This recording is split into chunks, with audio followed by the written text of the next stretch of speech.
Islamabad high court ने PTA tribunal के member finance की तैनाती का हुक्म देते हुए रिमार्क्स दिए हैं कि 18 मई तक मेंबर फाइनेंस की तैनाती ना हुई तो वजीर आजम को ज़ाती हैसियत में पेश होना होगा।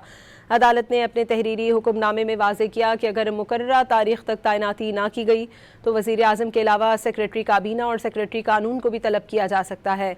जस्टिस मोहसिन अख्तर कियानी ने केस की समाअत का तहरीरी हुक्मनामा जारी करते हुए कहा कि वफाकी हुकूमत गुज़श्ता 4 समाअतों से मेंबर फाइनेंस की तैनाती के लिए मोहलत तलब कर रही है, ताहम इसे एक और मौका दिया जा रहा है। हुक्मनामे के मुताबिक वज़ीर आज़म और मुतालिका सेक्रेटरीज़ को ट्रिब्यूनल के मेंबरान की तैनाती में हायल रुकावटों के बारे में वजाहत देना होगी। असिस्टेंट अटॉर्नी जनरल ने अदालत को आगाह किया कि तैनाती की समरी पर हुकूमत ने एतराज़ात लगाकर उसे वापस भेज दिया है। Telecommunication appellate tribunal act 2024 के तहत इस ट्रिब्यूनल का क़याम अमल में आया था और इसका नोटिफिकेशन 28 सितंबर को जारी किया गया। इस्लामाबाद हाईकोर्ट ने केस की मज़ीद समाअत 18 मई तक मुलतवी कर दी है।